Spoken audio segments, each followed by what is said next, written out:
Shah Rukh Khan received the 2018 Crystal Award for his leadership in championing children's and women's rights in India. Shah Rukh Khan was born in Delhi, India. When his school teacher asked him what he wanted to be in the future, he said he would become a Bollywood star.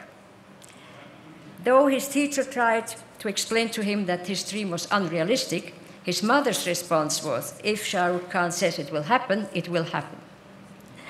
So the story goes. Today, with a following that runs into the billions and a series of films that speak of his tremendous talent and intense work, Shah Rukh Khan is an icon who entertains and inspires his fellow countrymen and women, and who is loved by film audiences around the world, across languages and cultures. Shah Rukh Khan has also been one of India's leading philanthropists. He has been instrumental in funding and launching several charitable causes in India. In October 2013, he founded the non-profit organization Mir Foundation, named after his beloved father, Mir Taj Mohammed Khan.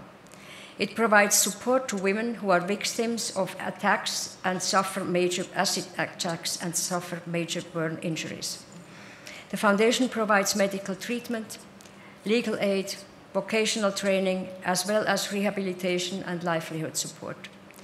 Shah Rukh Khan has also helped create specialized children's hospital wards and has supported childcare centers with free boarding for children undergoing cancer treatment. I would like to now ask Shah Rukh Khan to join me on stage.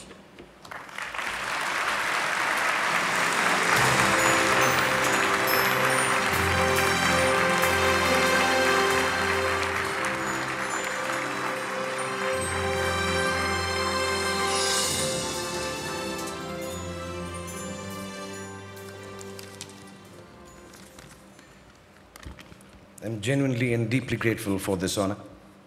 And it is indeed a privilege to be in the company of two phenomenal and extraordinary human beings and talent, Cate Blanchett and Sir Elton John. She is, of course, a lady who commands the wind. And you, sir, command the song of a billion hearts, including mine. So I'm really, really touched that I've been chosen between these two. Just a special request, before you go, can I do a selfie? Now, there I've embarrassed my children. Actors are renowned narcissists. No matter how much we pretend not to believe in external beauty, we tend to be obsessed by it one way or another. And perhaps being surrounded by this obsession of beauty, a few years ago I came across a lady who had been brutalized by an acid attack. And it kind of changed my life, or the perspective of it at least. To disfigure a woman by throwing acid on her face is, to me, one of the basest, crudest acts of subjugation imaginable. At the source of it lies the view that a woman does not have the right to assert her choice, to say no to the advances of a man or a group of people. And yet each of the women I met, I'd found within them the courage to move on with their lives and to reject the idea of victimhood. What struck me most about them was this, that what was done to them only made them braver and stronger and more able to free themselves to make the choices everyone around them was telling them they could not make, couldn't make, or should not make. From them I have learned how courage can catalyze victimhood into heroism, how solidarity rather than charity enables the human will to overcome, how equality is not a concept, but a truth that encompasses all living beings, and how the service of others is not a choice anymore for any of us. It is a duty that all of us must fulfill in the name of humankind. When I journeyed through the lives of these heroic women and children through the work of Mir Foundation, I experienced a complete reversal of perspective. I stumbled upon the truth that there are no benefactors and no beneficiaries between living beings anymore.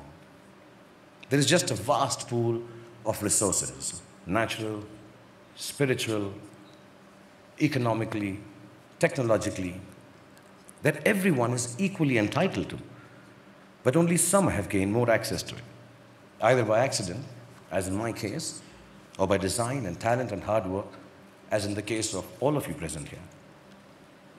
Standing here before all of you who constitute perhaps the most powerful group of human beings in the world, dare I say that power is one of these perspectives we like to maintain a certain way.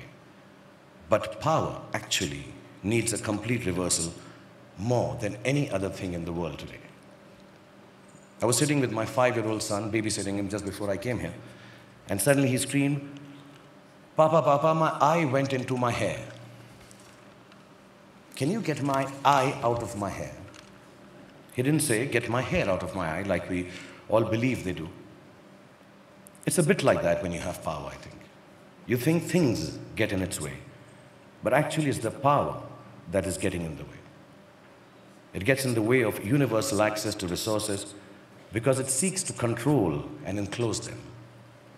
So we, the powerful, need to get out of the way, I think. To pick the barriers apart, the ones that give us names and races and colors and hierarchies. We need to get out of the way and into the work of breaking open access for each and every one with the true sense of ourselves, not as more powerful or less privileged, but genuinely as equals. That is what I have learned from my beautifully scarred women. I'm grateful to these brave women and children who I work with for all that they have done for me, to the World Economic Forum and all of you present here today for recognizing their heroism by conferring this award and this reward upon me.